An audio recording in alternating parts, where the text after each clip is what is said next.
आज की कहानी सुपर नेचुरल ट्विस्ट के साथ भरी हुई है। स्टोरी बहुत ही ज्यादा इंटरेस्टिंग है और यह एकदम न्यू ड्रामा है जो कि आपको बहुत ही ज्यादा पसंद आने वाला है। लेकिन अगर आप नहीं चाहते हैं कि इतनी अच्छी और इंटरेस्टिंग स्टोरीज की कहानी आपसे मिस हो जाए तो फटाफट से इस चैनल को सब्सक्राइब कर देना अगर अभी तक नहीं किया है। So without wasting time let's start the video. कहानी की शुरुआत होती है शयान से, जो कि एक यंग लड़की है और एक शमन भी है। जिनको अब नहीं पता है मैं उन्हें बता देती हूँ। दोस्तों, शमन वो होते हैं जो कि लोगों के अंदर से बुरी आत्माओं को निकालते हैं रिचुअल्स के जरिए। वेल तो शियान एक बहुत ही ज्यादा पावरफुल स्पिरिट से निपट रही होती है, लेकिन वो स्पिरिट बाहर आने का नाम ही नहीं लेती है। जैसे ही स्पिरिट को यह मालूम चलता है ना कि शियान उसे आफ्टर लाइफ में भेजना चाहती है, वो उस पे बहुत ज्यादा गुस्सा हो जाती है और फटाक से उसे उठाकर फेंक देती है। जिससे कि यहाँ पर फिर सब लोग को मालूम चल जाता है कि शियान के शमन वाले कपड़ों के अंदर स्कूल की एक यूनिफॉर्म भी है और सबको लग रहा होता है कि यह तो एक स्टूडेंट है और लोगों का उस पर से भरोसा ही टूट जाता है। सब के सब उसका मजाक उड़ाने लग जाते हैं कि यह तो बस पैसा कमाने का ड्रामा है, यह तो रियल शमन है ही नहीं। वेल तो शियान बहुत ज्यादा हर्ट होती है। उसके बाद वहां से निकल जाती है अपने स्कूल के लिए और इतनी लेट हो जाती है कि बेचारी की वैन भी छूट जाती है और इसलिए भागते हुए स्कूल की दीवार पर चढ़ जाती है, जहां से स्लिप होकर बस गिरने वाली होती है। लेकिन उसका बेस्ट फ्रेंड आ जाता है जिसका नाम जियो है और वो उसे पकड़ लेता है। जियो ही उसका इकलौता ऐसा दोस्त है जिसे सब कुछ पता है कि शियान एक कॉलेज स्टूडेंट के साथ साथ एक शमन भी है और वो क्या क्या काम करती है। जैसे ही वह क्लासरूम में पहुंचती है ना तो लड़कियां तो उसका मजाक उड़ाने लग जाती है, लेकिन शियान सिर्फ स्माइल करती है क्योंकि वो जानती है कि लोगों की लाइफ में बहुत कुछ होता रहता है और इसीलिए वो किसी को उल्टा जवाब नहीं देती, यानी कि वो एक काफी अच्छी लड़की है। वेल तो फिर उस दिन उसका मैथ टेस्ट भी होता है जो कि बिल्कुल भी अच्छा नहीं होता, जिसके चक्कर में वो थोड़ा सैड भी हो जाती है। रात को शयान अपनी मेट को कॉल करके बोलती है कि मैं आज घर नहीं आऊंगी और लाइब्रेरी में ही मैं पढ़ाई करने वाली हूँ, लेकिन असल में तो वो वहां पर थक कर सो जाती है। वेल तो वहीं दूसरी तरफ एक लड़की को दिखाया जाता है जिसका नाम मोबियंग है और वॉशरूम में वो बैठा हुआ होता है जहां उसे पानी टपकने की आवाज आती है। जैसे ही वो अपने ऊपर देखता है ना तो वहां वाटर घोस्ट होता है जो कि बहुत ज्यादा डरावना लग रहा होता है और डर के मारे उसकी हालत खराब हो जाती है। फटाफट से भागकर वो क्लास में जाकर सबको बताता है, लेकिन उसकी बात का तो कोई यकीन ही नहीं करता। उसी रात फिर शियान भी एक अजीब सा सपना देखती है कि एक छोटी लड़की उससे बोल रही होती है कि जब भी कोई आदमी उल्टा चल के आए ना तो समझ लेना कि उसकी मौत का समय नजदीक आ गया, यानी कि उसे एक बहुत ही बुरी आत्मा चिपकी हुई है और एक दिन ऐसा लड़का तुम्हारी लाइफ में जरूर आएगा। वो बहुत ज्यादा हैंडसम होगा और उसे देखते ही ना तुम अपना दिल दे बैठोगी। नेक्स्ट मॉर्निंग शान जियो के साथ में घर लौट रही होती है, जहां पर उसे एक स्पिरिट मिलती है। शान उससे प्रॉमिस भी करती है कि मैं तुम्हें जल्दी मुक्ति दिलवा दूंगी और तुम्हें तुम्हारे घर भेज दूंगी। वेल तो घर पहुंचने के बाद माँ उसे डांट रही होती है, जहां पर दोस्तों हमें यह मालूम चलता है कि उसकी माँ भी एक शमन है जो कि उसे डांटते हुए कह रही होती है कि किसी भी रिचुअल को ऐसे अधूरा नहीं छोड़ती। शान बोलती है कि मुझे यह सब नहीं करना, मैं तो बल्कि पढ़ाई करना चाहती हूँ, लेकिन माँ उसकी एक भी नहीं सुनती है और फिर से उसे शवन के कपड़े पहनाकर वहां बैठा देती है। नेक्स्ट डे फिर कॉलेज में जैसे ही जियो उससे पूछ रहा होता है कि तुम्हारा ड्रीम बॉय कैसा होना चाहिए, तो शान सोचकर उसे कहती है कि जो किसी भी रोते हुए को देखकर बिना चुप कराए उसके पास से ना जाए। वेल तो फिर फ्लैशबैक से हमें यह पता चलता है कि छोटी शान रोड पर बैठी हुई बहुत जोरों से रो रही होती है, लेकिन कोई भी उसकी हेल्प नहीं करता, यानी कि वो चाहती थी कि जो उसके साथ हुआ वैसा किसी और के साथ ना हो। वेल तो फिर रात के टाइम पर एक ओल्ड लेडी अपने हैंडसम से ग्रैंडसन के साथ में शियान के पास आती है। जैसे ही शियान उस लड़के को देखते ना शॉक हो जाती है क्योंकि उसे अपना ड्रीम याद आ जाता है। यह लड़का तो वैसे ही सेम उल्टा चलकर आ रहा है, जिसका साफ मतलब है कि उसके ऊपर कोई बहुत ही ज्यादा बुरी आत्मा का साया है और उसकी मौत का वक्त बहुत करीब है। वेल तो फिर वो ओल्ड लेडी उसे कहती है कि इस पे एक बहुत बड़ा कर्ज है। शियान की उससे यह पूछते हैं कि अगर कोई रो रहा हो तब तुम्हारा क्या रिएक्शन होगा, तो यहाँ वो लड़का कहता है कि मैं तब तक उस इंसान के पास से नहीं जाऊंगा जब तक कि वो चुप नहीं हो जाता या ठीक नहीं हो जाता। वेल तो उसकी यह बात सुनते ही शियान तो उससे बहुत ज्यादा इंप्रेस हो जाती है क्योंकि यही तो वह चाहती थी और भाई यहाँ उसे पहली नजर का प्यार भी हो जाता है। जिनके जाते ही फिर मॉम उसे वार्निंग दे रही होती है कि पहले भी एक लड़के के चक्कर में तुम ऑलमोस्ट मरते मरते बची हो, लेकिन शियान का कहना होता है कि इस बार तो मैं हर हाल में इस लड़के को बचा के रहूंगी क्योंकि मुझे उससे प्यार हो गया है। मॉम तो यह सुनते ही बहुत ज्यादा शॉक हो जाती है। वेल तो नेक्स्ट मॉर्निंग कॉलेज में एक नया लड़का आया हुआ होता है और यह कोई और नहीं बल्कि वही हैंडसम ग्रैंडसन होता है दोस्तों, जिसका नाम योंग है, लेकिन वो शियान को पहचान नहीं पाता, बट शियान तो उसे पहचान लेती है। शियान को हर सिचुएशन में मुस्कुराता हुआ देखकर वो उसे कहता है कि हर सिचुएशन का इलाज मुस्कुराना नहीं होता। क्लास के बाद जब एक लड़की जियो के साथ में फ्लर्ट कर रही होती है तो शियान यहाँ पर रिएक्ट करने लग जाती है क्योंकि वो जानती थी कि जियो उसे बिल्कुल भी पसंद नहीं करता, लेकिन वो लड़की तो उसी के साथ में बदतमीजी करने लग जाती है। शियान यहाँ पे फिर से स्माइल करती है कि तभी उसे टाइम पर उसे योंग की बात याद आने लग जाती है कि स्माइल सारे के सारे मसलों का सशन नहीं होता। जिसके बाद फिर वहां पर जियो को मियंग मिल जाता है जो कि उसे अपने साथ वॉशरूम चलने के लिए बोल रहा होता है, लेकिन जियो को उसकी बात समझ में नहीं आती है और इसलिए वह तो वहां पे कुछ और ही समझकर उसे वहां से भगा देता है। बेचारा मोबियो जैसे ही वॉशरूम जाता है ना वो वाटर स्पिरिट दोबारा से ऊपर अटैक कर देती है और वहीं दूसरी तरफ योंग भी एक स्पिरिट से टकरा जाता है जहां पे स्पिरिट उसके ऊपर हमला करने वाली होती है। लेकिन तभी शियान देख लेती है और वो आकर उसकी हेल्प करने के चक्कर में बेचारी खुद ही डेंजर में आ जाती है। लेकिन यहाँ योंग उसकी जान बचा लेता है और उसे बोलता है कि तुम्हें हर वक्त हर किसी की लाइफ में इंटरफेयर करने की कोई भी जरूरत नहीं है। शान ने यहाँ पे पूरी तरह से डिसाइड कर लिया होता है कि हर हाल में वो योंग को बचाते रहेगी और इसलिए वो एक बहुत ही ज्यादा पावरफुल शमन के पास जाकर तावीज बनवा लेती है। बहुत सारे पैसे भी उन्हें देती है। शमन बोलने लग जाता है, लगता है कि तुम शायद उस लड़के से कुछ ज्यादा ही प्यार करती हो जो उसके लिए इतने सारे पैसे दे रही हो। वहीं दूसरी तरफ कॉलेज में मोयन को एम्बुलेंस में लेकर बचाया जा रहा होता है और जियो को बहुत ज्यादा गिल्ट होता है कि काश वो उस दिन उसके साथ वॉशरूम में चला गया होता तो उसकी यह हालत नहीं होती। वेल तो यहाँ शियान की भी तबीयत काफी ज्यादा खराब हो जाती है। जे उसे नर्स रूम में लेकर जाता है वहां से। मीनवाइल योंग के पास भी लड़कियों के लव लेटर्स आ रहे होते हैं, लेकिन भाई वो तो सबको इग्नोर कर रहा होता है। वो इतना ज्यादा हैंडसम होता है ना तो ये लड़कियां तो उसके पीछे पागल ही हो जाती है। सारे के सारे लेटर्स वो ट्रैश में डाल देता है और शियान यहाँ पे लैंड बना रही होती है कि जब योंग तावीज लेने के लिए आएगा तो वो यहाँ पर उसे फाइनली अपना चेहरा दिखा देगी। लेकिन भाई योंग तो वहां पर आता ही नहीं है, सिर्फ उसकी ग्रैंड माँ ही वहां पर आती है। शान से बोलती है कि मैं तावीज योंग को ही दूंगी और जब योंग आता है ना तो वह कहता है कि यह तो बहुत ही ज्यादा महंगी लग रही है और इसलिए मैं इसे नहीं ले सकता। जिसे सुनते ही उन दोनों के बीच में झगड़ा हो जाता है और योंग वहां से बिना ताबीज के लिए ही निकल जाता है। शियान अपने रूम में एक पेपर चिपका देती है ताकि भाई 21 दिन तक योंग को वो प्रोटेक्ट कर सके क्योंकि उसके पास सिर्फ 21 दिन का ही वक्त था दोस्तों, जिसके बाद योंग की मौत तो निश्चित थी। वेल तो फिर नेक्स्ट डे शियान वॉशरूम में बैठ जाती है क्योंकि यहाँ उसे पता चल जाता है कि वाटर स्पिरिट वहीं पर है। जैसे ही यहाँ पर वो वाटर स्पिरिट आती है ना, लेकिन शियान उसे बात करके जैसे तैसे करके समझा लेती है कि किसी भी स्टूडेंट को तुम हाँ मत करना और मैं तुम्हें तुम्हारी सही जगह पे पहुंचा दूंगी और स्पिरिट भी मान जाती है। जैसे ही फिर वहां पे योंग पहुंचता है तो स्पिरिट दोबारा से अटैक मोड में आ जाती है। योंग पानी में डूबता हुआ महसूस कर रहा होता है, लेकिन शियांग उसे एक ताबीज वाले पेपर के साथ में उस पीरियड को वहां से भगा देती है। जैसे तैसे करके वो योंग की जान को आखिरकार बचा ही लेती है। जैसे ही सब कुछ ठीक होता है ना तो शियांग बोलती है कि मैं तो सिर्फ तुम्हें बचाना चाहती हूं और वो योंग की आंखों में देखने लग जाती है जो कि उसे बहुत ही ज्यादा प्यारी लग रही थी। यंग ने इस वाटर घोस्ट को तो वहां से भगा दिया होता है, लेकिन भाई इसके बाद योंग, गैंगू और उसके साथ बाकी के जितने भी लड़के होते हैं ना सब के सब प्रिंसिपल ऑफिस में बुलाए जाते हैं और आज जो भी तमाशा हुआ उसकी उन्हें पनिशमेंट मिलती है और एक हफ्ते तक स्कूल की सफाई करने का काम दिया जाता है। वेल तब सारे लड़के शंग के ऊपर ही गुस्सा निकाल रहे होते हैं क्योंकि भाई उन्हें तो यही लग रहा होता है ना कि सारा का सारा झमेला शंग की वजह से ही हुआ है। और यंग भी सफाई करते हुए बोल देता है कि प्लीज तुम मुझसे दूर रहो, मेरे पास मत आया करो। सिगरेट पीते हुए कुछ लड़के वहां पर जलती सिगरेट डाल देते हैं, जहां पर एक डॉग जैसा और एक इंसानी चेहरा लिए स्पिरिट वहां पर नजर आता है जो कि जलती हुई सिगरेट को उठाकर कार्डबोर्ड पे रख देता है और वहां पर आग लग जाती है। शंग फौरन से पहुंचती है, फटाफट से आग को बुझाती है। साथ ही वो स्पिरिट को भी बोलती है कि मुझे तुमसे डर नहीं लगता और जल्दी मैं तुम्हें तुम्हारी दुनिया में भेज दूंगी। लेकिन वह पास खड़े लड़कों को लग रहा होता है कि शंग ये सब कुछ उनसे कह रही है। वो धीरे धीरे शंग की तरफ बढ़ रही होती है।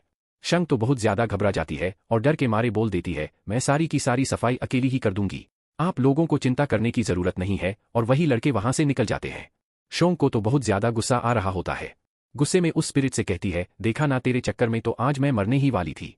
वेल तो दूर से योंग ये सब कुछ खड़ा हुआ देख रहा होता है और सोच रहा होता है कि शायद यह लड़की पागल है क्योंकि यह कुछ ज्यादा ही अजीब हरकतें करती है। शियांग अब अपनी मॉम के पास में होती है। माँ उसे पूछती है कि अब उस लड़के को बचाने के लिए तुम्हारे पास क्या प्लान है, यानी कि वो योंग की बात कर रही थी। शंग के ये बोलते हैं कि फिलहाल तो उसके पास कोई भी ताबीज नहीं है क्योंकि सारे के सारे ताबीज तो वाटर स्पिरिट को काबू करने में खर्च हो गए। तो माँ फिर उसे कुछ नए ताबीज देती है। साथ ही बोलती है कि यह उसने फ्लावर मास्टर से मंगवाए हैं। और फ्लैशबैक में गाइस हमें यह दिखाया जाता है कि यह वही फ्लावर मास्टर है जो कि उन्हें पहले भी धोखा दे चुका था, यानी कि यह बेकार और नकली तावीज भी बनाता है। वेल तो फिर नेक्स्ट डे स्कूल में शंग योंग का फोन लेना चाहती थी ताकि उसमें तावीज को रख सके, लेकिन उसकी कोशिश फेल हो जाती है। तभी जियो आता है और यहाँ वो अपना जादू दिखाता है, यानी कि यंग के टेबल पर गिरने का नाटक करता है। चुपचाप उसका फोन चुरा लेता है। बाहर जब शंग फोन में तावीज डालने की कोशिश कर रही होती है कि तभी यंग की दादी आ जाती है और फोन को पहचान लेती है, जिससे कि उनका प्लान फिर से फेल हो जाता है।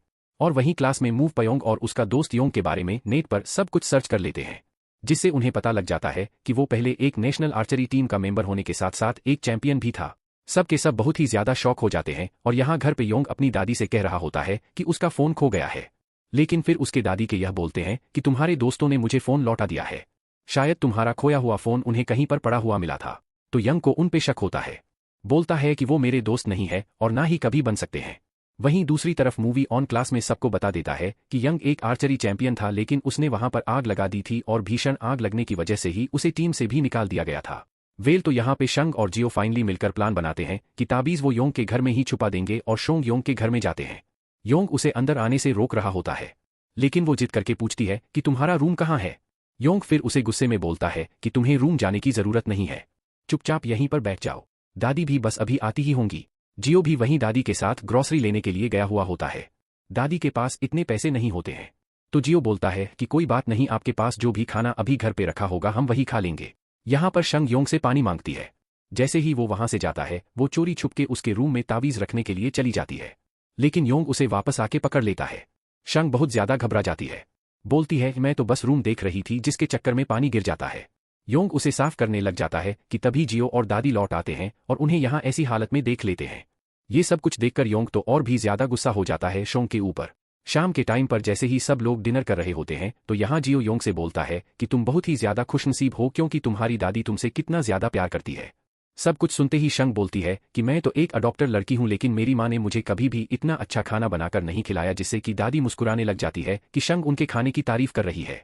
वो उसे और खाना देती है, और रात को फिर जब दादी शोंग की तारीफ कर रही होती है कि वो कितनी ज्यादा स्ट्रांग लड़की है, और वहीं शंग और जियो योंग के रूम में घुसकर तावीज छुपाने की कोशिश कर रहे थे, लेकिन एक बॉक्स गिर जाता है जिसमें योंग के सारे मेडल्स और सर्टिफिकेट रखे होते हैं, और यहाँ उन्हें पता चल जाता है कि यंग सचमुच कितना ज्यादा टैलेंटेड है। लेकिन यंग उधर पहुंच जाता है, उन्हें बहुत ज्यादा डांटने लग जाता है कि किसी के सामान को आखिरकार ऐसे नहीं देखना चाहिए। उसे काफी गुस्सा भी आ रहा होता है उन दोनों के ऊपर। शंग के ये पूछते हैं कि क्या तुम्हें आर्चरी में इंटरेस्ट था। यंग तो मना कर देता है, और उसी टाइम पर शंग के पास कॉल आता है। मेर उसे बताती है कि यहाँ बहुत सारे लोग आपका इंतजार कर रहे हैं, क्योंकि वह एक शमन जो थी जैसे ही वो वहां से निकल रही होती है, रास्ते में यंग की दादी उसे देखकर समझ जाती है। उसे थैंक यू फेरी लेडी बोलती है, यानी वो उसे पहचान चुकी थी कि शोंग ही असली शमन है। वेल तो क्लास की कुछ लड़कियां योंग को लेकर काफी बातें कर रही होती है कि जहां भी वो जाता है वहां पर आग लग जाती है। शोंग भी यह सब कुछ सुन लेती है और सोचती है कि लोग योंग को बिना वजह ही दोष दे रहे हैं।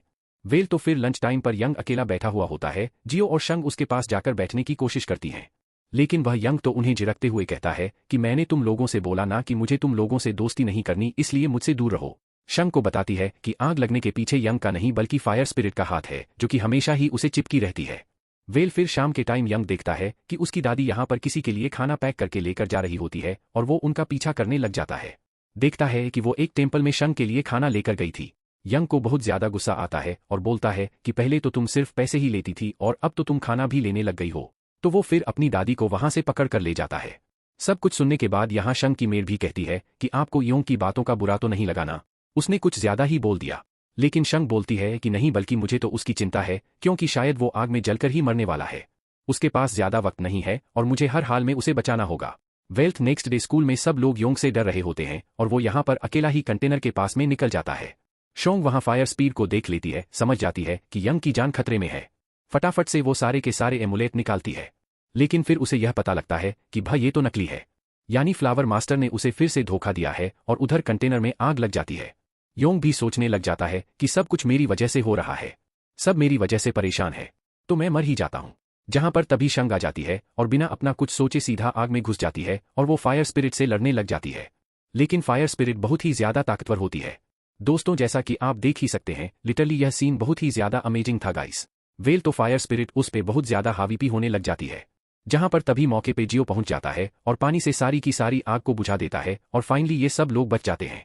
जिसके बाद ये तीनों को प्रिंसिपल ऑफिस बुलाया जाता है। प्रिंसिपल तो यहाँ सारा का सारा दोष यंग को दे रहे होते हैं, लेकिन शंग और जियो उसे डिफेंड करने लग जाते हैं। बाहर निकलते वक्त शोंग योंग को समझाने की कोशिश भी करती है, लेकिन यंग उसके ऊपर फिर से गुस्सा करने लग जाता है, बोलता है कि मुझसे दूर रहो। नेक्स्ट सीन में फिर टीचर यंग से कहते हैं कि वो फिर से आर्चरी कर सकता है क्योंकि वह काफी ज्यादा टैलेंटेड रहा है, लेकिन यंग तो साफ साफ इनकार कर देता है और शंग यहाँ टेम्पल में होती है जब दादी उसे मिलने के लिए आती हैं। साथ ही वो योंग के बारे में उसे बता रही होती है कि आखिरकार कैसे बचपन में वो सबके लिए खतरा माना जाता था, क्योंकि जहां जहां वो जाता था हर जगह पर ऐसे ही हमेशा आग लग जाया करती थी, जिसके चक्कर में उसके पेरेंट्स भी उसे छोड़कर हमेशा के लिए चले गए थे। लेकिन वह मेरा पोता था और मैं उसे ऐसे ही अकेला नहीं छोड़ सकती थी। सब कुछ सुनकर शोंग को योंग के लिए बहुत ही ज्यादा सिंपैथी भी होती है और उसे काफी बुरा भी लगता है।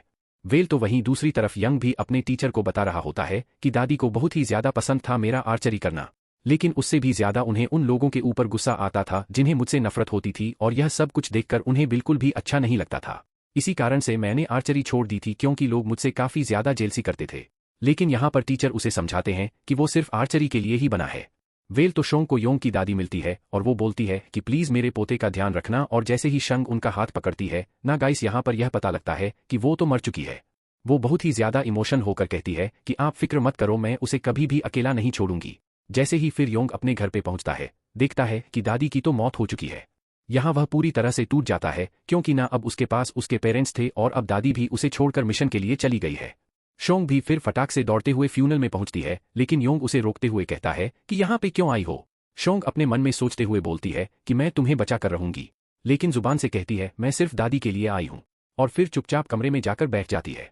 वहां पे बहुत सारी इवन स्पिरिट भी घूमती हुई दिखाई देती है उसे, जहां पर वो तभी दो लेडीज को आपस में बात करते हुए सुन लेती है कि फ्यूनल में तो सिर्फ 2 ही लोग आए हैं, जबकि हमने तो 30 लोगों का खाना बनाया था। यह सब कुछ सुनकर शंग काफी ज्यादा शॉक हो जाती है। फटाफट से अपनी मॉम को कॉल करती है, जो कि अपनी बहन के साथ में एक रिचुअल में बिजी होती है, इसलिए वो उसका कॉल नहीं उठा पाती है। जिसके बाद शंग अपने दोस्त जियो को कॉल करके बोलती है कि योंग की दादी की डेथ हो गई है, फटाफट से यहाँ पर आ जाओ। वहीं दूसरी तरफ शंग की मॉम को भी दिखाया जाता है, जो कि रिचुअल कर रही होती है। रिचुअल के दौरान उन्हें महसूस होता है कि वो स्पिरिट बहुत ही ज्यादा पावरफुल है, और रिचुअल में सारे के सारे बहुत सारे लोग भी शामिल थे, और इसलिए उन्हें जल्दी जल्दी से वहां से भगा देती है ताकि वो स्पिरिट उन्हें परेशान ना कर पाए। फ्यूरल ने भी यहाँ पर धीरे धीरे लोग आने लग जाते हैं, और योंग के अंकल भी पहुंच जाते हैं, जो कि गुस्से में योंग को ही सारी चीजों का जिम्मेवार ठहराते हुए बोलते हैं कि जहां भी तू जाता है ना वहां पे सब कुछ खराब हो जाता है, और अब तो तू अपनी दादी को भी खा गया। सारी की सारी बातें सुन के शंग को तो इतना गुस्सा आता है कि वो तो उनके सामने ही आके खड़ी हो जाती है। लेकिन योंग अंकल उन्हें धक्का मारते हुए बोलते हैं कि आखिरकार एक शमन का फ्यूनल में क्या काम। जहां पर तभी जियो भी बहुत ज्यादा है, और वहीं दूसरी ओर शंग की मॉम उस पावरफुल स्पिरिट से जूझ रही होती है, लेकिन तभी वह स्पिरिट सीधे उन पर अटैक कर देती है। शंग की मॉम बाहर आकर कमरे को लॉक कर देती है। उनके मुंह से खून निकल रहा होता है।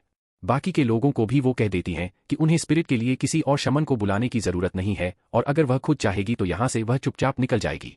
और साथ ही वह उस लेडी के पैसे भी लौटाते हुए बोलती हैं कि जब तक यह स्पिरिट नहीं निकल जाती मैं यह पैसे नहीं ले सकती। और वापस लौटते हुए शके मॉम को एक अजीब सी चीज दिखाई देती है। और दोस्तों, उसी वक्त सड़क पर एक लड़की नजर आती है जिसके कान में वही सेम चीज थी। जैसे ही वहां से एक बच्चा साइकिल से गुजरता है ना, लेडी उसे देखकर स्माइल करती है, और अचानक से एक गाड़ी बच्चे को हिट करके निकल जाती है, और वहां पर हम एक खतरनाक स्पिरिट को भी देखते हैं। बेचारा बच्चा मर जाता है, और वो लेडी वहां से मुस्कुराते हुए निकल जाती है। वेल, तो यह मिस्टीरियस लेडी आखिर है कौन, यह तो हमें आगे वीडियो में पता चलेगा। लेकिन दोस्तों, उससे पहले अगर आपने अभी तक चैनल को सब्सक्राइब नहीं किया है, वीडियो को लाइक नहीं किया तो फटाफट से कर दीजिए, वरना आप बाद में भूल जाओगे, क्योंकि आगे की स्टोरी और भी ज्यादा इंटरेस्टिंग और मजेदार होने वाली है। वेल तो अभी यंग जियो से पूछ रहा होता है कि आखिर उसे कैसे मालूम चला कि उसकी ग्रैंडमा की डेथ हो गई है। जियो बोलता है कि शोंग ने उसे बताया था, और योंग के बोलती है लेकिन शोंग तो यहाँ पर आई ही नहीं। तो जियो बहाना बनाते हुए बोलता है कि वो शायद यहाँ पे पार्टनर में जॉब करती है, इसलिए उसे पता लग गया होगा। पियांग घर चला जाता है, जहां पर फिर उसे कोई मैसेज करते हुए बोलता है कि अच्छा हुआ तुम्हारी ग्रैंडमा मर गई, मैं तो बहुत खुश हूं। लेकिन भाई बेचने वाला कौन था, यह तो हमें पता ही नहीं चलता। शबी अब फ्लावर मास्टर से झगड़ रही होती है कि उसके दिए हुए सारे के सारे एमुलेट फेंक दे। तो फ्लावर मास्टर उससे बोलता है कि उसकी सब्सक्रिप्शन ले लो, और जिसके बाद वो उसे 50 पावरफुल एमुलेट बना कर देगा। उसे तो इतना ज्यादा गुस्सा आता है कि वो खून को ही काट देती है। वेल तो वहीं दूसरी तरफ शंग की मां अपनी बहन से डिस्कस कर रही होती है कि पिछले घर में जो कुछ भी हुआ ना, वो एक ह्यूमर लेडी की आत्मा का काम था, और वो लेडी अपनी स्पिरिट को और भी ज्यादा पावरफुल बनाना चाहती है, और इसीलिए वो शंग की मॉम को वहां पर बुलाकर टेस्ट कर रही थी, यानी कि वो बहुत ही ज्यादा डेंजरस थी। जहां पर तभी शंग पहुंच जाती है, अपनी मॉम से पूछ रही होती है कि वो लोग आखिर क्यों नहीं आए, क्योंकि उन्हें उनकी बहुत ही ज्यादा जरूरत थी। साथ ही यहाँ पर वो अपनी आंटी को भी बताने लग जाती है कि यंग जो कुछ भी झेल रहा है ना, उसमें तो उसका कोई भी कसूर नहीं है, बल्कि यह सब कुछ एक स्पिरिट कर रही है, जो कि उसके पीछे हाथ धोकर पड़ी है, और 21 दिन तक हर हाल में वो यंग को प्रोटेक्ट करना चाहती है। वेल तो ये सब कुछ सुनते ही आंटी भी समझ जाती है कि उनकी छोटी सी शंग को प्यार हो गया है, और इसलिए आंटी फिर उसे एक बुक देते हुए कहती है कि अगर यंगन को बचाना चाहती हो तो इस बुक को पूरी तरह से पढ़ लेना। लेकिन वही बुक किसी और ही लैंग्वेज में होती है। शंग बोलती है कि ऐसे तो पढ़ते पढ़ते पूरी उम्र ही निकल जाएगी। जैसे ही फिर नेक्स्ट डे वयांग के घर जाती है तो बोलती है कि मैं अपना कुछ सामान भूल गई थी। लेकिन दोस्तों, असली वजह तो यह होती है कि उसे वहां पर एक घोस्ट नजर आता है, जो कि सिर्फ तभी आता है जब कोई इंसान सुसाइड करने वाला होता है। शंग भी समझ आती है कि यंग बहुत ज्यादा डिप्रेस है, और इसलिए वो कुछ तो गलत करना चाहता है, यानी कि सुसाइड करना चाहता है। वो तो बहुत ज्यादा सैड हो जाती है, उसकी आंखों में आंसू होते हैं। साथ ही उसे समझाते हुए बोलती है कि तुम्हें खुश रहना चाहिए क्योंकि तुम्हारी ग्रैंड माँ भी यही चाहती। उसे बहुत ज्यादा समझाती है और फिर उसके बाद वहां पे जियो आ जाता है शंग के जाने के बाद, जो कि फिर योंग को आर्चरी ग्राउंड की चाबी भी पकड़ा देता है। और वहीं दूसरी तरफ शंग की मॉम एक न्यूज में जाती है जहां पर वो युहावा नाम की एक लेडी के बारे में पूछताछ कर रही होती है जो कि काफी ज्यादा फेमस थी, लेकिन उनके जाने के बाद यह मालूम चलता है कि युमोहावा तो वहीं छुपकर उनकी सारी बातें सुन रही थी। शमिया अपनी मॉम को आकर बता देती है कि उसने यंग के पास सुसाइड घोस्ट देखा है। उसकी मॉम उसे बोलती है कि सुसाइड घोस्ट तो सिर्फ दोपहर में ही बहुत ज्यादा एक्टिव होते हैं क्योंकि ज्यादातर लोग दोपहर के टाइम पर ही सुसाइड करते हैं। नेक्स्ट सीन में फिर हम शोंग को अपनी बॉडी पर बहुत सारे ह्यूमन एमुलेट बनाते हुए देखते हैं जो कि उसकी मॉम ने उसे बनाने के लिए बोले थे जिससे कि वो यंग को टच करके उसकी रक्षा कर सके। जिसके बाद वो सब कुछ वैसा ही करती है और कॉलेज जाते वक्त भी वैन में शंग जानबूझकर यंग के पास बैठने की कोशिश करती है, लेकिन योंग को काफी अजीब लग रहा होता है। वो जाके सीधा जियो के पास में बैठ जाता है। फिर भी वो उसे टच करने की कोशिश करती है और उसे देखते ही जिससे कि वो घोस्ट सच में योंग से दूर हो जाता है। वेल तो वहीं कॉलेज में मूबियन और बाकी के लोग भी कॉलेज में सबको बता देते हैं कि आग लगने के पीछे योंग का तो कभी कोई कसूर ही नहीं था, जिससे कि सब के सब लोग योंग के सामने शर्मिंदा होते हैं, उसे सॉरी भी बोलते हैं। वेल तो वहीं दूसरी तरफ शोंग भी हर वक्त योंग को टच करने का बहाना ढूंढ रही होती है, जैसे कि चीजें गिराना, उसके पास आना और उसे हमेशा छूने की कोशिश करना। योंग को तो सब कुछ काफी अजीब लग रहा होता है, जिसे जियो भी नोटिस करता है। उसे थोड़ी सी जेलसी भी हो रही होती है वैसे तो, क्योंकि वो शंग का बेस्ट फ्रेंड जो है। फाइनली फिर शंग यहाँ पर उसे सच बता देती है कि वो तो सिर्फ यंग को प्रोटेक्ट करना चाहती है और इसके लिए उसे जियो की भी हेल्प की जरूरत पड़ेगी। जैसे ही योंग फिर म्यूजियम जा रहा होता है ना तो शंग उसका पीछा करने लग जाती है। म्यूजियम में उसकी ग्रैंडमा की तस्वीरें रखी होती हैं जिन्हें देखकर दोनों काफी ज्यादा इमोशनल हो जाते हैं। शोंग योंग से कहती है कि सिर्फ फूल चढ़ाना काफी नहीं होगा बल्कि तुम्हें वो सारे काम करने चाहिए जो तुम्हारी ग्रैंडमा को पसंद थे, जैसे कि आर्चरी। वेल तो फिर योंग को याद आता है कि जब उसने आर्चरी में अवार्ड जीता था उसकी ग्रैंडमा कितनी ज्यादा खुश थी और इसलिए फाइनली अब वो फैसला करता है कि वो दोबारा से आर्चरी शुरू करेगा। सब कुछ जानकर योंग भी काफी खुश हो जाती है और यंग फिर से ग्राउंड में प्रैक्टिस करने लग जाता है।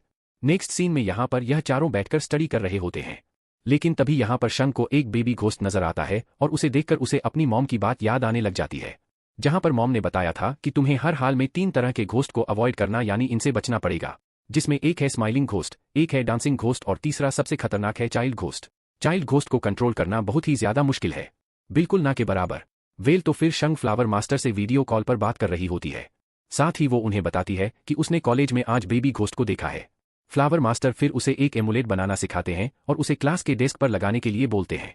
जैसे ही वो लगा रही होती है ना तो अचानक से यहाँ यंग पहुंच जाता है और उसे बोलता है कि मुझे तुमसे कुछ जरूरी बात करनी है। यह बोलकर उसे छत पर ले जाता है। तुम बहुत अजीब सी ये हरकतें कर रही हो, काफी अजीब बिहेव कर रही हो, हर वक्त मुझे फॉलो करती हो, आखिर माजरा क्या है? शंग की बोलती है कि अरे नहीं, जैसा तुम समझ रहे हो वैसा नहीं है, बल्कि यह सब कुछ तो सिर्फ एक कोइंसिडेंट है और इसे तुम बिल्कुल भी एक्सक्यूजेस मत समझ लेना। यंग को लग रहा होता है कि शोंग ये सब कुछ इसलिए कर रही है क्योंकि उसे उसके ऊपर तरस आता है, लेकिन फिर शोंग उसे समझाते हुए बोलती है कि ऐसा नहीं है, तुम मेरे बहुत ही अच्छे दोस्त हो, सिर्फ तुम्हें प्रोटेक्ट करना चाहती हूँ। और दोस्तों उनकी ये सारी बातें खड़ा हुआ वो घोस्ट भी सुन रहा होता है। जैसे ही योंग यहाँ उसे देख के मुस्कुराता है, दोनों ही एक दूसरे की आंखों में देखते हैं और घोस्ट वहां से निकल जाता है। हाई फाई करने लग जाती है, लेकिन यंग उसका हाथ पकड़ लेता है। वेल तो फिर सीन शिफ्ट होता है। शंग यहाँ पर अपना शमन वाला काम कर रही होती है, लेकिन भाई उसके पास जो भी लोग अपनी प्रॉब्लम्स लेकर पहुंचे हुए होते हैं ना, शंग तो उनकी बातों को सीधा इग्नोर मारकर सेवन से एक ही सवाल पूछती है कि अगर कोई लड़का किसी लड़की का हाथ पकड़े तो उसका क्या मतलब होता है, क्या वो उससे प्यार करता है? और यह सब कुछ देखकर भाई उसकी मॉम को तो बहुत ही ज्यादा गुस्सा आ रहा होता है क्योंकि वह अपना काम ही नहीं कर रही थी शमन वाला। वेल तो वह दूसरी तरफ योंग को दिखाया जाता है जो कि आर्चरी की प्रैक्टिस कर रहा होता है, लेकिन वही उसका ध्यान भी कहीं और था और उसके हाथ कांप रहे होते हैं। वो भी सेम उसी पल को याद कर रहा होता है जब उसने शंग का हाथ पकड़ा था। सीन शिफ्ट होता है और हम युहावा को देखते हैं जो कि एक म्यूजियम में योंग की दादी की तस्वीर को देखकर मुस्कुरा रही होती है और काफी ज्यादा क्रपी स्माइल दी है गाइस। वेल तो यहीं बीच में शंग और उसकी मॉम टेड हाउस में पहुंच जाते हैं। शंग अपनी माँ की तारीफ करती है कि आप तो कितनी ज्यादा पावरफुल और एक अच्छे शमन हो, लेकिन उसकी माँ खुद को उतना पावरफुल नहीं मानती थी। वो बोलती है कि अगर सच में ऐसा होता ना तो अब तक मैं उस औरत को पकड़ चुकी होती। वेल तो वहीं पर इसी दौरान कुछ लाइव स्ट्रीमिंग करते हुए लड़के हुए उस टेड हाउस में पहुंच जाते हैं। वो दरवाजा खोलने की कोशिश करते हैं जो कि शोंग की मॉम ने सील करके रखा था, लेकिन शंग की मॉम उन्हें रोक देती हैं, जिससे कि फिर वो दोनों लड़के उनका ही मजाक उड़ाते हुए बोलते हैं कि देखिए हमारे साथ यहाँ पे शमन भी मौजूद है। शंग वहां पर आती है, अपनी तलवार निकालकर उन्हें डराने लग जाती है और जैसे तैसे करके उन्हें भगा देती है। लेकिन जैसे ही शंग और उसकी मॉम वहां से वापस जाते हैं ना तो वो लड़के वापस से आके दरवाजा खोल देते हैं। जैसे ही वो लोग अंदर जाते हैं वहां की इविल स्पिरिट एक लड़के को पस कर लेती है। उसकी आंखें पूरी तरह से लाल हो जाती हैं और वो अपने साथी को जान से मार देता है। नेक्स्ट मॉर्निंग शोंग जब एक बुक पढ़ रही होती है तो उसमें लिखा हुआ होता है कि अगर कोई ऐसी चीज जिसमें की आंख और नाक बनी हो उसे एमलेट के तौर पर इस्तेमाल किया जाए तो वो किसी को भी प्रोटेक्ट कर सकती है। तो शोंग सोचती है कि उसके पास ऐसी क्या चीज है और उसी टाइम पर उसे क्लिप बाम दिखाई देता है जिस पर फेस बना होता है। सो विदाउट वेस्टिंग टाइम फटाक से वो उसे एमुलेट बना लेती है, योंग को देती है। बोलती है कि तुम्हारे होठ बहुत ज्यादा सूख गए हैं और इसलिए इसे अपने पास रखना। योंग भी यहां पर मुस्कुराता है और उस बम को रख लेता है। वेल तो अब स्कूल की वैन में वो बैठते हैं। जियो नोटिस करता है कि शंग का बिहेवियर थोड़ा अजीब हो गया है। योंग भी यह देखकर बहुत ज्यादा हैरान हो गया था कि आखिरकार शोंग इतनी ज्यादा शर्मीली क्यों लग रही है। दोनों ही मुस्कुराने लग जाते हैं और यह सब कुछ देखकर जियो को थोड़ी जलन फील हो रही होती है। दोस्तों वेल तो फिर कॉलेज पहुंचते ही शंग को वही बच्चा दिखाई देता है जो कि किसी लड़की की टांग से चिपका हुआ था। वो देखती है कि बच्चा अभी सो रहा है, यानी कि वो अभी हार्मलेस है और अभी वो किसी को हार्म नहीं करेगा। वो योंग को फटाफट से कॉलर से पकड़ लेती है ताकि उसे प्रोटेक्ट कर सके। जैसे ही अपने सेंस में आती है ना फिर उसे माफी मांगती है और जियो को ये सब कुछ काफी अजीब लग रहा होता है। वो उससे बोलता है कि आखिर तुम इतना अजीब बिहेव क्यों कर रही हो।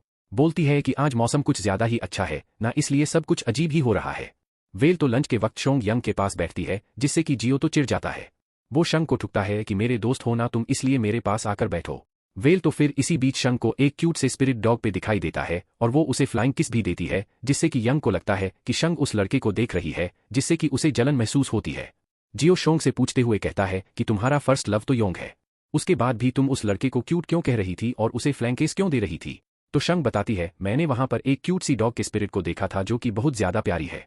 Sorry to interrupt in the middle of the video guys. मैं आप लोगों से पूछना चाहती हूं कि आप लोगों के पास भी कोई डॉग है, और अगर हाँ है तो मुझे कमेंट बॉक्स में उसका नाम जरूर बताइएगा, क्योंकि मेरे पास भी एक क्यूट सा डॉग है और उसका नाम है Bobo. So back to the story. वहीं दूसरी तरफ गांव में अफवाह फैल जाती है कि टेड हाउस में कुछ लड़कों के साथ बहुत बुरा हुआ है। गांव वाले शंग की मॉम से हेल्प मांगने के लिए जाते हैं। वह जानती है कि स्पीड बहुत ज्यादा स्ट्रांग है और इसलिए वो तैयार भी हो जाती है। फटाक से शंग को कॉल करती है, हेल्प मांगती है। शंग कहती है कि मुझे जाना होगा और योंग और जियो यहां पर उसे ऑफर करते हैं कि हम तुम्हें छोड़ देंगे, लेकिन शंग यहां खुद जाने का फैसला करती है। वेल तो फिर रिचुअल स्टार्ट होता है। वहीं दूसरी तरफ योंग यहां पर यू हवा से टकरा जाता है। वो उसे एक बैग दिखाती है जिसमें उसकी दादी की फोटो और एक जाम बना हुआ होता है। साथ ही उसे बोलती है कि तुम्हारे डैड बहुत ज्यादा चिंता करते थे तुम्हारी और इसलिए मैं यहां पर आई हूं। रात के टाइम शंग जब रिचुअल में होती है लेकिन उसका मन तो योंग में ही अटका हुआ होता है। वो सोच रही होती है कि अगर उसे पता लग गया कि मैं एक शवन हूं तो क्या वो मुझसे नफरत करने लग जाएगा। योंग भी यहां पर उसी रास्ते से आ रहा होता है। शोंग कहती है कि मैं इसी लड़के को बचाना चाहती हूं, जहां पर योंग फिर पोलाइटली रिक्वेस्ट करता है कि क्या आप अपना मास्क हटा सकती हैं, मेरी फ्रेंड को लोग शमन समझ रहे हैं। शंग मास्क हटाने वाली होती है लेकिन तभी उसकी मां उसे रोक देती है और योंग को डांट देती है कि यहां तुम्हें यह सब कुछ नहीं करना चाहिए। वेल तो फिर बाद में शंग काफी उदास हो जाती है जिसे कि उसकी मां से खुश करने के लिए उसे एक क्यूट सी ड्रेस दिलवा देती है। शंग काफी ज्यादा एक्साइटेड होकर योंग से मिलने के लिए जाती है। जब लाइट चली जाती है तो दोनों यहां पर बेंच पर बैठ जाते हैं। फ्लैशबैक में फिर योंग की एक पेनफुल चाइल्डहुड को दिखाया जाता है जब उसकी मॉम उसके ऊपर साल्ट फेंक रही होती है, लेकिन उसकी दादी उसके पास में ही खड़ी हुई होती है। नेक्स्ट मॉर्निंग फिर शोंग योंग को फिर से मिलने के लिए जाती है और उसे बोलती है कि मौसम बहुत ज्यादा अच्छा है तो क्यों ना हम साइकिल पर स्कूल चलते हैं। दोनों फिर दीवार बांधकर क्लास में पहुंच जाते हैं और यहां पर योंग बहुत ही ज्यादा खुश होता है क्योंकि यह सब उसने फर्स्ट टाइम किया था। योंग फिर अपने आर्चर टीचर से कहता है कि मैं फिर से प्रैक्टिस करना चाहता हूं और वहीं दूसरी तरफ शंग टेड हाउस जा रही होती हैं क्योंकि उसकी मॉम कुछ रिचुअल्स करवाना चाहती थी लेकिन मॉम वहां पर नहीं होती है और इसलिए शंग हवा से मिलती है जो कि पहले से ही वहां पे मौजूद थी। शोंग को अंदर बुलाने से पहले यू आवाज से बोलते हैं कि तुम्हें एक डांस परफॉर्म करना होगा जिससे कि तुम पूरी तरह से इस रिचुअल के लिए रेडी हो सको। योंग के टीचर भी यहां उसे एक टास्क देते हैं कि उसे हर हाल में 1 घंटे में टेड हाउस से लौटकर वापस आना होगा और वो भी वहां की तरफ निकल जाता है। शंग और यंग हुआ यहां पे डांस कर रहे होते हैं। शोंग ने मास्क भी नहीं पहना हुआ होता है कि तभी योंग वहां पहुंच जाता है और यह देखकर उसका दिल तो बहुत बुरी तरह से टूट जाता है। वो सोचता है कि मैंने जो सपना देखा था वह तो कभी बुरा ही नहीं हो सकता और उसे समझ में आ जाता है कि यंग असल में एक शमन है। यन हवा को उसके साथ में देखकर और भी ज्यादा उसे बुरा लग रहा होता है क्योंकि यन हवा ने उसके साथ कभी भी अच्छा बिहेव नहीं किया था और शोंग उसके साथ में है। यह सब कुछ सोचकर वो काफी हर्ट होता है, चुपचाप वहां से चला जाता है। शोंग ने भी उसे देख लिया था और वहीं जैसे ही वो रास्ते में जा रहा होता है तो उसे उसकी पुराना क्लासमेट मिलता